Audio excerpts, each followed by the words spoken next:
outside having a really Shabbos-tig time. All right. So we are, today's daf is Nun Vav 56, and we are at Nun Hey Amid Base 55b. The Mishnah had said that you can put a hen on the eggs, return a hen on the eggs, it says put a hen on the eggs on the 14th, as well as a hen that ran away, put it back. And if it died, you can put another one in its place. So the Gemara challenges, so wait, hashta isuvi masvina. If I can put it down, I could bring put a chicken there, a hen there to sit on the eggs. Ahaduri mibayit, does the Mishnah have to tell me that I can return it once it's been there already? Amar Abayis says, Seifa, this second teaching where it says that if it ran away, you can bring it back, asan l'cholamayit. That's referring to cholamayit. That's referring to when it's the intermediate days of Yantiv that which are similar or a little bit more severe, the prohibitions of not doing work. So it's something that's too difficult not to do, and so therefore the returning of the chicken is allowed, but to start having it sit and incubate, that you can't start on Chol Hamoed, but on Erev Pesach on the 14th you are. Amar Rav Huna says, however, all this is going to be within the 3 days of the chicken, the hen leaving the eggs after it walked away. Where the incubation hadn't become totally ruined by the absence of a hen on it for 3 days. But and also and it also has to be that the hen has already sat on the eggs for 3 days, so the incubation has properly started. The pasta labei legamri, because then the eggs will be totally lost. But if the hen has rebelled for 3 days, meaning that it's been 3 days since it sat on the egg, so at this point the incubation stopped because the egg has been cold for 3 days. The parach latzimra, that its heat, its warmth has flown away, meaning it stopped. Or or if it's been within 3 days of the beginning of the incubation, where now that the chicken walked away, you could still sell these eggs. People will eat it. It's not going to be as good, so you'll have to sell it for less, but it's still edible because it hasn't been incubated for 3 days. The eggs are not completely lost. Lagamri. So mahadrinan, le mahadrinan, then you can't put it back. Then you can't, because it's too much work to put the chicken back, the hen back. Rabbi Ami then Rabbi Ami says, no, even if it's been within 3 days, the egg has started to develop because the hen has been sitting on it, even though that you can still sell it and some people will still eat it, but it's not as good and you have to sell it for less. And so there's a loss if you don't complete the incubation. So what's the machlok is based on? The one opinion says, Ravami, the first opinion says, not Ravami, Rav Huna, the first opinion said that you're only concerned about a complete loss of the item, but a partial loss of the item where it just loses some of its value, that's not going to be sufficient to say that that you can do work on Chol Hamoed for that. However, in the other opinion, Ravami says no. Even if it didn't lose you're not losing the entire thing, but just some loss is sufficient to say that you're allowed to work on Chol Hamoed. And this kind of work, obviously, it's a bit of a schlep. It's a bit of tircha, difficulty to get the hen to sit back down on its eggs if it left. But nevertheless, there is enough loss potential that you're allowed to do it. And it's an interesting thing that in halacha, we don't always look at the value of the loss, but rather at the percentage of that item. if it's the entirety of that item lost, it's going to be sufficient to be considered a loss. Garfin mitachas. So in the Mishnah it said you're allowed to remove the waste, the animal waste, from beneath the animal. Tanabanan hazevel shebachatzah. So the Brisa taught the waste, animal waste that's in your backyard. Mesalket ezel stadim. You just move it off to the side. However, sheberefes v'shebachatzah, what's in the barn and in the courtyard, that's mitzion oisel ashba. You take it out to the garbage dump. So Gemara says that's self-contradictory. Hag gufa kashi. This statement itself is contradictory. Amr zevel shebachatzah mesalket ezel stadim. The first statement says that the zevel, the waste that's in the chutzner, in the courtyard, you move it off to the side, but you can't shovel it out and bring it to the garbage. Then it says what's in the barn and in the courtyard, you do take it to the garbage. So that's contradictory. Amar Abaye, Abaye said Lakasha. Because can be Yudalit. The first statement that says, the second statement that says that you can take it out to the garbage from your courtyard, that's talking about on the 14th day, Erev Pesach. Kan b'chol hashamayit, the first statement that says that you have to move it off to the side, you're not allowed to take it out, is talking about chol hamoed. However, Rava Amar, hava b'chol hashamayit. Rava says no. On the 14th, everybody, you can take it, of course. But the question is on chol hamoed, and it's going to depend. And this is what it means. Im nasa chatzah karefes, if your courtyard has gotten so full that it's like a barn. And it's like a animal pen sty, whatever it is. So it's just too disgusting already. So then you can clean it out. You might see lash, but you can take the garbage. The Mishnah continued and said that you're allowed to take clothing vessels. You can take them to the smith or the tailor to fix it, even if it's not needed for Yantif. Amar Papa, Badiklan Rava. So Rava tested us to see whether we knew what we were talking about by asking like this. It says you can bring vessels to and bring from the house of the smith. Even if you don't need it for Yantif. But Veramina, we have a contradiction to that. It says you're not allowed to bring vessels home from the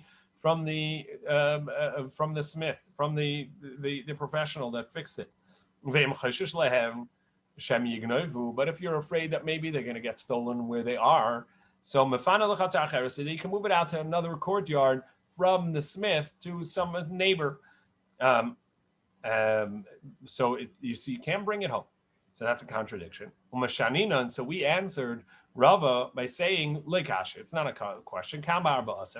Where it says in our Mishnah you're allowed to move it, bring it home, and take it to the smith. That's on the 14th day before Yantiv. And there where it said that you're not allowed to bring it home, and if you're afraid it's going to be stolen, you bring it to the neighbor, that's on Chol Hamoed, on the intermediate days of Yantiv.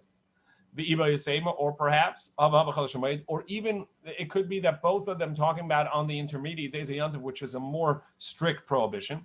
But nevertheless, less Lakasha, it depends. Do you trust the smith? That he's going to protect your item and keep it, not sell it off or use it? So if you trust him, so you need to leave it there. But if you don't trust him, you can bring it home. So it says Vatanya, and indeed we learned you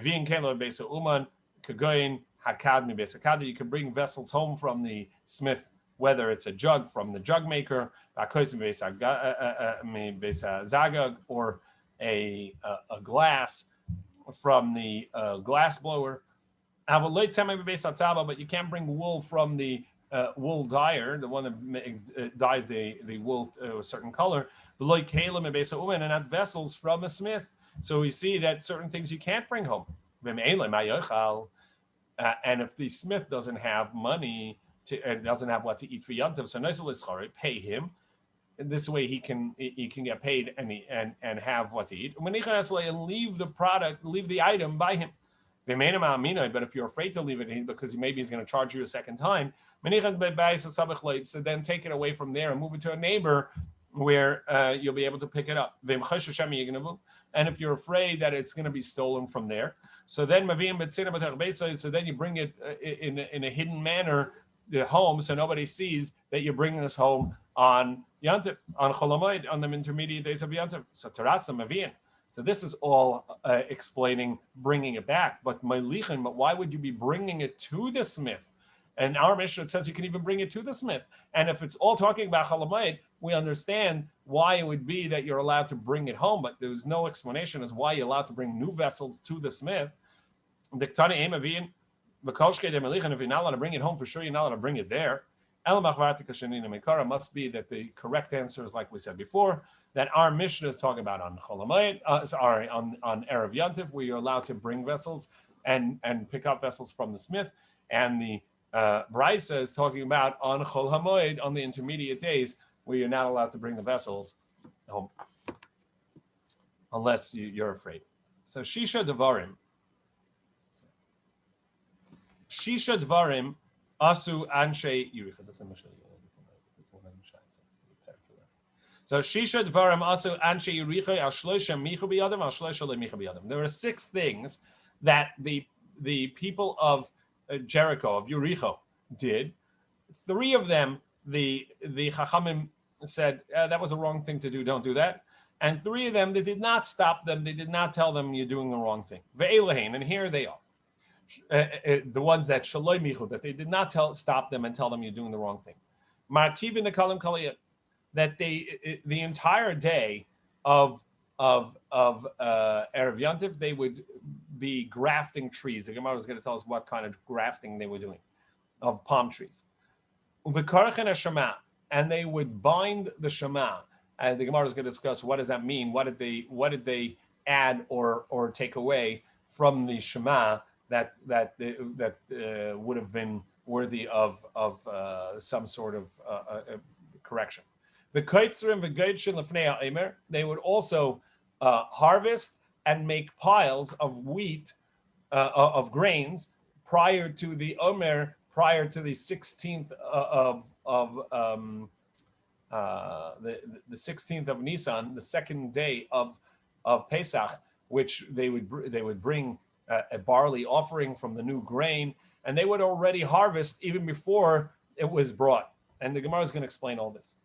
The Elu Shemicha B'Yadam, and here are the things that they did that the Chachamim did tell them that they were inappropriate.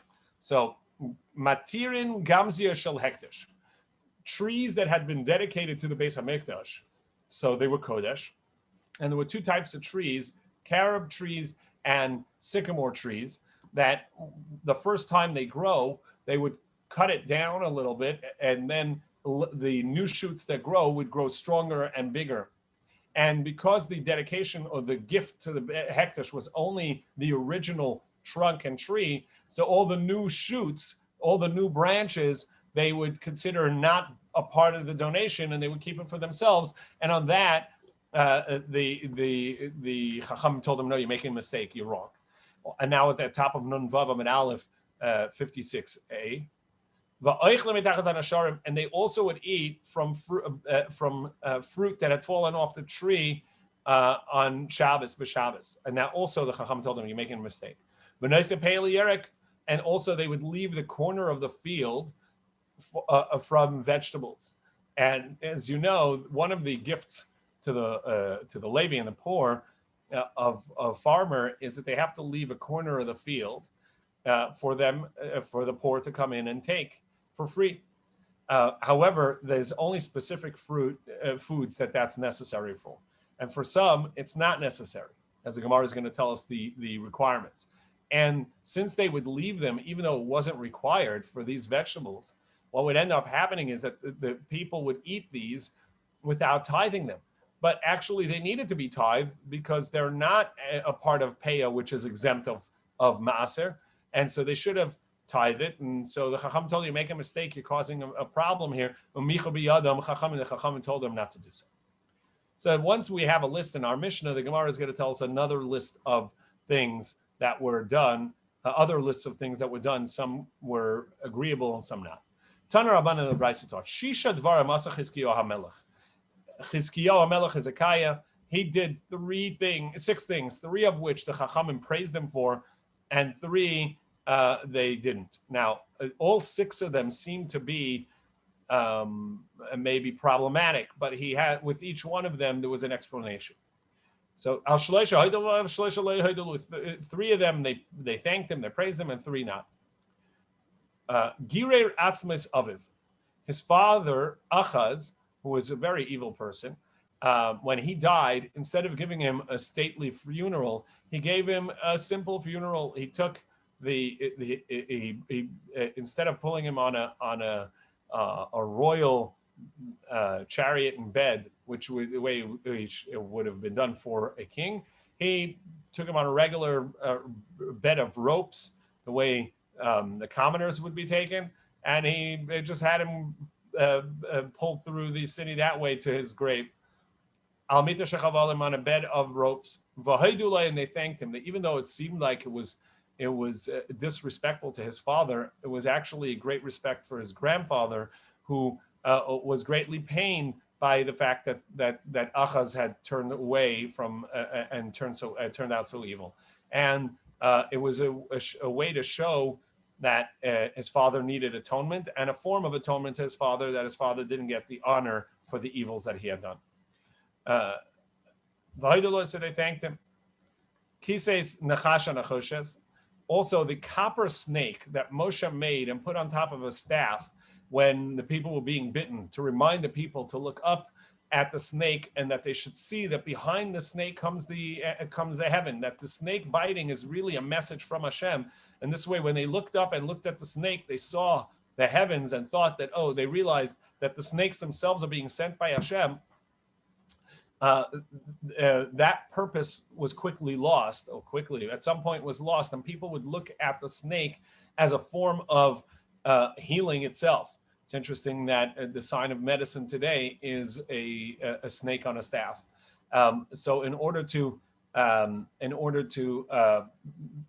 get people away from believing in the power of the copper snake, he actually destroyed that copper snake.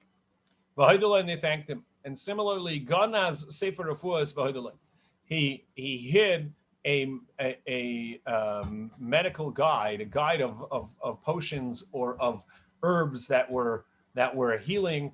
And he said people are instead of turning to Hashem and looking introspection when something is going wrong, they immediately look for remedies and don't look at themselves. And so he hid this book of remedies. And the Chachamim thanked him.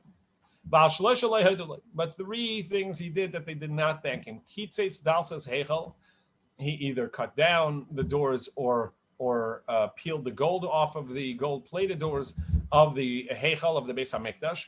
And V'shigra l'melech Asher, and he sent them to the king of Assyria to have him protect him from Sancherib. And they didn't thank him for that. Also in that siege, which he was promised by the Navi that he would be successful and he's not in danger. Nevertheless, he sealed up the upper waters of the Gihon River in order to block the waters from the siege itself. So this way, he thought that he would keep the water away from Sancherib. And it was wrong. And so they didn't thank him for that. Iber Nisan ben Nisan, and also it was already in our calendar, when there's a need to align the lunar cycle with the solar cycle. So the solar cycle is a yearly cycle, the lunar cycle is monthly, and you have 12 months. But since there's only 29 and a half and change days in a lunar cycle, that's not going to equal 12 months is not going to equal a full year, which is 365 days in the solar cycle. So every year you essentially lose 11 days. So every 3 years you need an additional month, and sometimes that catches up with you too. So because it's 11 days, so you're going to end up with every few years needing an additional additional year, a leap year that has a second Adar month. So that calculation is always done with the various reasonings for the calculation, but it has to be done that within the month of Adar is the latest time that you're going to add another Adar. And what he did was it was already pronounced Nisan when he said, actually, yeah, we need to create a leap year here. So we're going to add in Nisan. It was already in the month of Pesach, and he said, yeah, we're going to rename this month Adar, the second, and then and change it.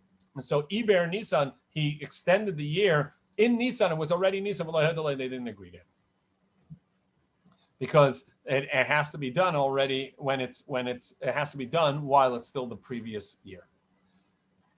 Markiv Kol Kalayim. So the Mishnah had said that you can take palm trees and graft them all day on the 14th. Echi Avdi. So what would they do? Amar Rabbi Yehuda, Maisi Asa the Dara. They would bring a fresh myrtle, hadassah branch, and v'shichra the daphna, and wine that had some spice called daphna in it, and v'kimcha the sari, and barley flour. Durami b'mana the lechafer le'arba yamin. It's been in a vessel and it hasn't been turned into flour. It was turned into flour within 40 days, meaning 40 days hasn't passed. And they would boil it up, and they would put it into the center of the palm tree itself, and so they drill a hole into it and put it in. The chol dekaya ba'arba amas today, and any other palm tree within the 4 amas would die. If you didn't do the same thing, it would dry out because this caused so much for the palm tree that you did this to soak up so much water and to really take all the nourishment from the ground. So the other trees would immediately dry out. He says, no, that's not grafting. That's just adding nutrients into the tree. Rather, the manchi kufra, the dichra, the nukvasa, they would take a male branch and stick it into a female branch, and then it would grow better. And the people in Yericho would bind the Shema. So what does this mean? What would they do? They would say Shema the way we say it, but then they would not make a break. They wouldn't stop. So what does it mean that they would not take a break?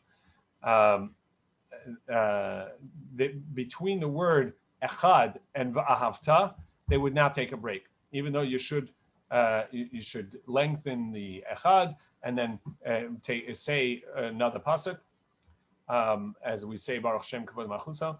Also, others learn that it means that the words that end in the same consonant sound as the next one begins, like al levavecha, they wouldn't take a break in between, and so it sounded like one word, al levavecha, and so that was another thing that they didn't break. They bound it together. So Rava Amar Mafsikin Ayu, they did break. El Shaloi Haya Imrim Hayom Al Levavecha, the Mashma Hayom Al Levavecha, V'Lei Macha Al Levavecha. They wouldn't say Hayom Al Levavecha because there's another thing that you should say. Hashem commands you today, comma, upon your heart. But if you don't put that comma there, that stop while you're saying it. If you say Asher Nochim Yitzavacha Hayom Al Levavecha, that today it's on your heart, but you don't have to have it on your heart any other day. And then it seems like you're saying that the Torah was only for a day. And so that was the problem with their breaking. So Tanur Rabbanan, the Brisa taught, what would they do by binding the Shema? They would say, Shema Yisrael Hashem Elokeinu Hashem Echad v'lo mafsik, and Rabbi Meir. Rabbi Meir says that they said Shema, but they didn't stop. Rabbi Yehuda mafsik, they did stop. After the Shema, they would not say Baruch Shem Kavod Machusol Olam Va'ed, the 6 words that are added in the Shema. As you probably know, the halacha is that you have to say all 3 sections of the Shema. And we also say Baruch Shem Kavod Machusol Olam Va'ed. And that equals the 248. for the 248 limbs. Actually, it's 245, including the Baruch Shem. And so that's why we either repeat the last three words, Hashem Elokechem Emes, or if you're not going to be there for that, or you're not going to hear the Chazan repeat that, or you're davening alone, so then we say at the beginning of the Shema, Kel Melech Ne'eman, to fill those three words. So this is the need to say Baruch Shem Kavod Malchusa and to fill in the 248 words in the Shema, so they wouldn't say Baruch Shem Kavod Malchusa L'Olam. So the Gemara says Vanan my time Amrin. So why do we say? Where did we get it to say this pasuk? Kedarish Lakish, Kedarish Shem Lakish, Amar Shem Lakish. Vayikra Yaakov Albana V'Yemei Asva Gidolchem. Yaakov gathered his children and he wanted to tell them what will happen at the end of the days. He wanted to tell them Bikesh Yaakov Legalis Laban of Kates. He wanted to uncover for his children the end of times. Kates Yamin. Ministalka Memena Shechina, but the Shechina left him. Amar Shemach Hasashalim Yesh B'Mitasi Psul. So he wondered, I wonder if one of my children is wayward, is not doing well, just like my ancestors had. Avraham, Kavram Sheyatzam and Ishmael, like Avram who had Yishmael, who came from him, or Avi Yitzchak, my father Yitzchak, Sheyatzam and Esav. Amrullah, his children responded to him and said, no, you have no real reason to worry that Kel Melech Ne'eman, our God is a trustworthy God, meaning we believe and the promises to us. The reason why Hashem is not telling you the end is not because we're not worthy, but because we have the faith in any case. And they pronounced clearly, Shema Yisrael Hashem Elokeinu Hashem Echad. Hashem, listen Yisrael, speaking to their father Yisrael, Hashem Elokeinu, Hashem, our God, Hashem is one. Your God, our God, it's all one. We're all with you. Amru kashem shem belibcha alecha, just as in your heart there's only one God, kach ein belibenu alecha, so too in our heart it's only one. But at that moment, Pasach Yaakov Avinu, Yaakov began with this statement of Amar, and he said, Baruch, blessed be Shem Kavod Machuso, the name of the glory of his kingdom, La'olam Vad, forever. So Amar Rabbanan, so the Chacham said, Hechanav. So what should we do? Nemrinu, should we say like Yaakov said? But in the Torah, Moshe didn't put it in. Lo Nemrinu, we shouldn't say it. Amar Yaakov, but Yaakov said that as a response to the statement of faith of Hashem Elokeinu Hashem Echad. So they said that we should say it, but only silently. Amar Rabbi Yitzchak, Amar Rabbi Rabami, Mashal Bas Melech She'arichat Tzika Kedera. It's like a queen, a princess who smelled from the palace kitchen, smelled the spices of a good food. If she says, "Hey, I want some," that seems inappropriate. If she doesn't ask for any, then she's being teased by the smell of the food. So the servants bring her some, quietly. So whatever, there's a lot of talk about what the meaning of this metaphor is. In any case, however, in certain places, the enactment was that we say this pasuk out loud, because the Christians would say, they say Shema Yisrael Hashem Elokeinu Hashem Echad, and then they say something silently afterwards, or that the Christians would insert that a caveat to the Hashem Echad, that God is one, by putting in their own silent words, saying that the three is one and one is three. And so therefore, they made it so that everybody says out loud, Baruch Shem Kavod Malchus Olam Vad. But Naharda, the Lekaminim, however, in Naharda, that there are no Christians, Ad Hashta Amri Lo B'Chashai, we still say it silently. The Brisa continues, Tana Rabbanan Shisha Dvarim Asu Anshi Richa Shlosha B'Tzach Chachamim Shlosha B'Shalei B'Tzach Chachamim. And like in our Mishnah, it says that 6 things that the people of Jericho, of Yericho, did. 3 with the will of the Chachamim, as opposed to in our Mishnah, which says that the Chachamim just didn't tell them they're making a mistake. Here it says that they did so with the will of the Chachamim, with the meaning with the permission. These are where with the will of the Chachamim, meaning with the permission. They would graft these trees of palm branches all day before Pesach. They would bind the Shema like we saw before. And they would harvest before the Omer offering was brought. Now, these are the ones that were against the will of the Chachamim. They would make piles of grain before the Omer. Upartzim begin the same and part the same, and they would open up their gardens and their orchards. Lahachil neshel la'aniyim, to allow the poor people to come in and take the fruit that fall from the tree. B'shnei b'tzaros, on a famine year. B'Shabbos Yom Tov, even on Shabbos and Yom Tov, they would let them in, which is a problem because you're not allowed to take the fruit on Shabbos and Yom Tov. Umatir and gamzi shel hektish, and they would allow the personal use of these branches, new branches that grew from trees that had been donated to the Beis HaMikdash, whether shel charuv, whether carob trees, v'shel shikma, or sycamore trees. Divrei Rabbi Meir. This is the opinion of what the account of Rabbi Meir. Amalei Rabbi Yehuda said, it can't be. If the Chachamim wanted them to do this, let everybody do this. So that's a mistake. The text is wrong. Rather, as our Mishnah indicates, both were done against the will of the Chachamim. However, in some cases they spoke up against it. In some cases they didn't. Oh yes, 3 of those they said, please stop doing that. That's really not the right thing to do. And on 3, even though it was wrong, they didn't stop them from doing it. And here are the things that they didn't stop them. That they would graft the palm trees, as we explained before, all day on the 14th day before Pesach. And they would bind the Shema, meaning they didn't make the proper stops or add Baruch Shem Kavod Machuso. And and they would both harvest and make piles of grain before the Omer offering was brought on the 2nd day of Pesach. Here are the things that the Chacham said, you make a mistake, please stop doing this. Of the sycamore and carob trees that were donated to Beis HaMikdash, and then they had cut them back in order for the new branches to grow well. The new branches they considered their own, not donated. And the Chacham said, you make a mistake. This is a part of the donation, a part of the way trees grow, and you have to, and that's a part of the hektish. The parts and pierces begin the same, and this breach that they made in the walls of the gardens to allow the poor in to pour people in on Shabbos and Yom Tov to take the fruit that fell from the trees. They didn't allow them to do that. They told them, please stop, because you can't, even though that it's b'shnei b'tzoros, even though it was a famine year, nevertheless, Shabbos and Yom Tov, you can't do that. Nosnim pe'el yerek, and also that they would take tithe, they would leave the corner of the field as peah, as a corner gift, meaning left for free for the poor. But as a result, there would be no tithing of that produce. And since it's not obligated in peah, it is also going to be exempting the fruit from maser when it shouldn't be exempt. The Chachamim said you make a mistake. So now the Gemara explains.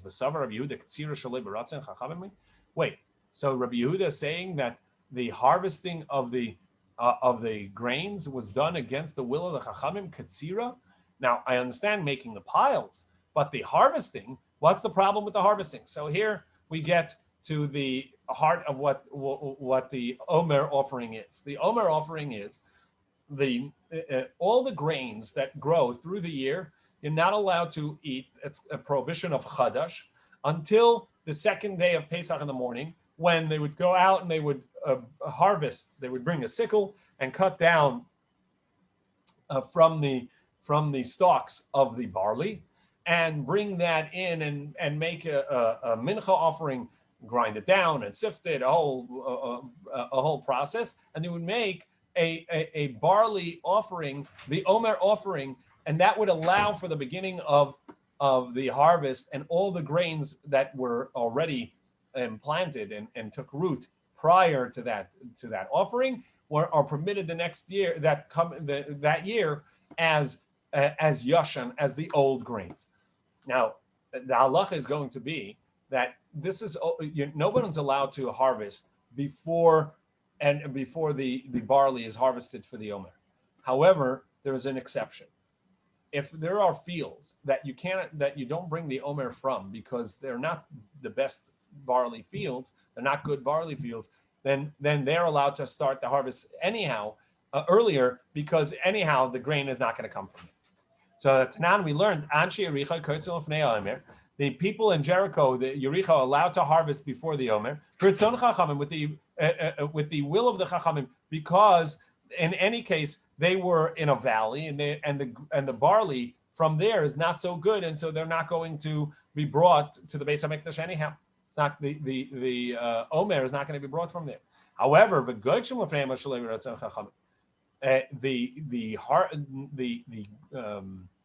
threshing and taking out the grains and making piles, that's what the problem was. However, and still the Chachamim did not stop them from doing it, even though there was the wrong thing to do. In any case, we're now on Nun Vav and Beis 56b. So the Gemara says, "Man shamas le'dama michu v'lo michu." Who says that the entire discussion was whether the Chachamim stopped them or not, and not whether they agreed or disagreed? The Chachamim didn't stop them or stop them as a discussion. Rabbi Yehuda, that's the opinion of Rabbi Yehuda, and yet it says, "Ketane kotzim b'rotzei Chachamim," and it says that they were allowed to, that the Chachamim allowed them to harvest it because they were not actually in a place that the grain would come from. So the Gemara says, actually, if you count the list that Rabbi Yehuda said, it ends up being 7 things, because he says both the harvesting and the making piles of the grains. So the Gemara says, the way you understand this, in any case, it's not just 4 things. There are 4 things that the Chachamim allowed them to do. Ella, meaning didn't allow, but didn't stop them. Ella sami mikan k'tzira.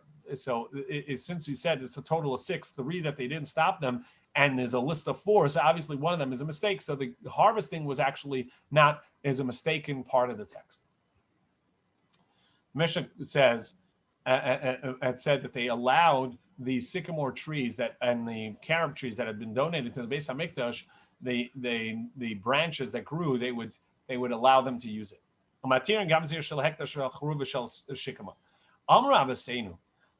They said, our fathers, when they donated it, they only donated the trunks, the shoot itself. And therefore, we are going not to give hektish. We're going to allow the new branches that grow off of the carob and sycamore trees that were donated to hektish. And so, what's this based on? And these are branches, growth that comes after the donation to the Beis Hamikdash, and that's the question.